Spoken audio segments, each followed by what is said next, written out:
Hi hello friends, welcome to Namaste India cooking channel. ಇವತ್ತು ನಮ್ಮ ಚಾನಲ್ನಲ್ಲಿ 1 kg ಚಿಕನನ್ನು ಉಪಯೋಗಿಸಿ ಚಿಕನ್ ಸಾರು ಮಾಡೋದು ಹೇಗೆ ಅನ್ನೋದನ್ನು ನೋಡೋಣ. 1 kg ಸ್ಕಿನ್ ಔಟ್ ಚಿಕನನ್ನು ಅರಿಶಿನದ ಪುಡಿ ಹಾಕಿ ತೊಳೆದಿಟ್ಟಿದ್ದೀನಿ. ಇದರಲ್ಲಿ ಅರ್ಧ ಸ್ಪೂನ್ ಅರಿಶಿನದ ಪುಡಿ, 3/4 ಸ್ಪೂನ್ ಉಪ್ಪು, 2 ಟೇಬಲ್ ಸ್ಪೂನ್ ಅಚ್ಚ ಖಾರದ ಪುಡಿ ಮತ್ತು ಧನಿಯಾ ಪುಡಿಯ ಮಿಶ್ರಣವನ್ನು ಹಾಕ್ತಾ ಇದ್ದೀನಿ. ಚೆನ್ನಾಗಿ ಇದನ್ನು ಮಿಕ್ಸ್ ಮಾಡಿ ಮಸಾಲೆಗಳನ್ನು ರೆಡಿ ಮಾಡೋವರೆಗೂ ನೆನೆಸಿಟ್ರೆ ಸಾಕು.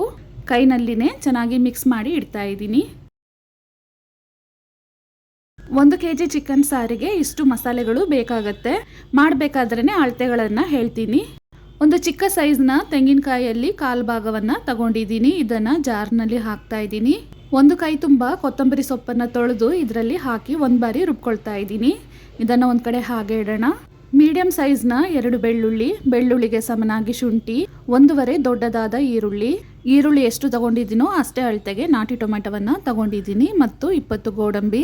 ಒಂದು ಕಡಾಯಿನಲ್ಲಿ 2 ಚಿಕ್ಕ ಸೌಟಷ್ಟು ಎಣ್ಣೆಯನ್ನು ಹಾಕಿ ಕಟ್ ಮಾಡಿರುವ ಈರುಳ್ಳಿ, ಶುಂಠಿ, ಬೆಳ್ಳುಳ್ಳಿ, ಗೋಡಂಬಿ, ಇದ್ರ ಜೊತೆಗೇನೆ 2 ಟೇಬಲ್ ಸ್ಪೂನ್ ಕಾಳು ಮೆಣಸು, 2 ಚಿಕ್ಕ ತುಂಡು ಚಕ್ಕೆ, 1 ಚಿಕ್ಕ ಅನಾನಸ್ ಹೂವು, 2 ಏಲಕ್ಕಿ, 15 ಲವಂಗ ಇವನ್ನೆಲ್ಲ ಒಟ್ಟಿಗೆ ಹಾಕಿ ಈರುಳ್ಳಿ ಕಂದು ಬಣ್ಣ ಬರೋವರೆಗೂ ಚೆನ್ನಾಗಿ ಫ್ರೈ ಮಾಡ್ಕೊಬೇಕು. ಈರುಳ್ಳಿಯ ಬಣ್ಣ ಈ ರೀತಿ ಬದಲಾದ್ಮೇಲೆ ಕಟ್ ಮಾಡಿರುವ ನಾಟಿ ಟೊಮೆಟೊವನ್ನು ಹಾಕ್ತಾ ಇದ್ದೀನಿ. ಇದನ್ನು 1-2 ನಿಮಿಷ ಬಾಡಿಸಿದ್ರೆ ಸಾಕು.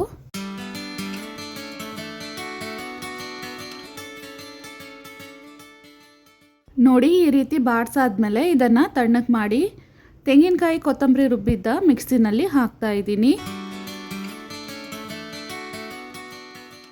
ಇದನ್ನು ಒಂದು ಬಾರಿ ಚೆನ್ನಾಗಿ ರುಬ್ಕೊಂಡು ಕಡಾಯಿನಲ್ಲಿ ಸ್ವಲ್ಪ ನೀರನ್ನು ಸೇರಿಸಿ ಜಾಲಿಸಿ ಅದನ್ನು ಹಾಕ್ತಾ ಇದ್ದೀನಿ.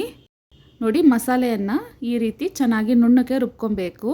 ಇದಾದಮೇಲೆ ಒಂದು ಪಾತ್ರೆಯಲ್ಲಿ ಅಂದಾಜಿಗೆ 150 ml ಅಷ್ಟು ಎಣ್ಣೆಯನ್ನು ಹಾಕ್ತಾ ಇದ್ದೀನಿ.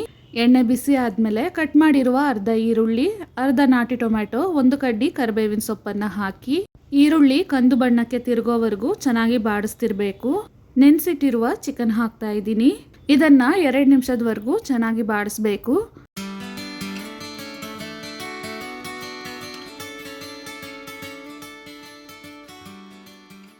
ಸಾರಿಗೆ ಬೇಕಾದಷ್ಟು ಕಲ್ಲುಪ್ಪನ್ನು ಇದರಲ್ಲೇ ಹಾಕ್ತಾ ಇದ್ದೀನಿ. ಚಿಕನನ್ನು ನೆನೆಸ್ಬೇಕಾದ್ರೇನು ಉಪ್ಪನ್ನು ಹಾಕಿದ್ದೀನಿ. ಇವಾಗಲೇ ಸಾರಿಗೆ ಬೇಕಾದಷ್ಟು ಉಪ್ಪನ್ನು ಹಾಕಿ ಫ್ರೈ ಮಾಡಿದಾಗ ಚಿಕನ್ ಉಪ್ಪನ್ನು ಚೆನ್ನಾಗಿ ಹೀರ್ಕೊಳ್ಳುತ್ತೆ. 2 ನಿಮಿಷ ಆದಮೇಲೆ ಚಿಕನ್ 3/4 ಭಾಗ ಮುಳುಗುವಷ್ಟು ನೀರನ್ನು ಹಾಕ್ತಾ ಇದ್ದೀನಿ. ತಟ್ಟೆಯನ್ನು ಹಾಕಿ ಮುಚ್ಚಿಟ್ಟು ಇದನ್ನು 3 ನಿಮಿಷದವರೆಗೂ ಕುದಿಯಕ್ಕೆ ಇಡ್ತಾ ಇದ್ದೀನಿ. ಇದಾದಮೇಲೆ ರುಬ್ಬಿರುವ ಮಸಾಲೆಯನ್ನು ಹಾಕ್ತಾ ಇದ್ದೀನಿ. ಜಾರ್ನಲ್ಲಿ ನೀರನ್ನು ಸೇರಿಸಿ ಜಾಲಿಸಿ ಅದನ್ನು ಹಾಕ್ತಾ ಇದ್ದೀನಿ.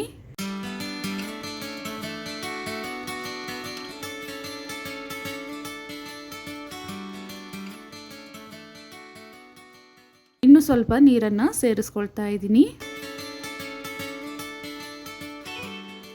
ಕರೆಕ್ಟ್ ಹದಕ್ಕಿದೆ. ಇದನ್ನು 5 ನಿಮಿಷದವರೆಗೂ ಕುದಿಸ್ಬೇಕು.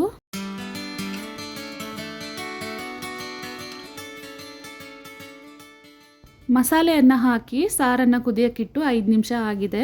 ಇವಾಗ ನೋಡಿ, ಚಿಕನ್ ಪೂರ್ತಿಯಾಗಿ ಬೆಂದಿದೆ. ಸ್ಟವ್ ಅನ್ನು ಲೋ ಫ್ಲೇಮ್ನಲ್ಲಿಟ್ಟು 2-3 ನಿಮಿಷದವರೆಗೂ ಹಾಗೆ ಕುದಿಯಕ್ಕಿಡ್ತೀನಿ.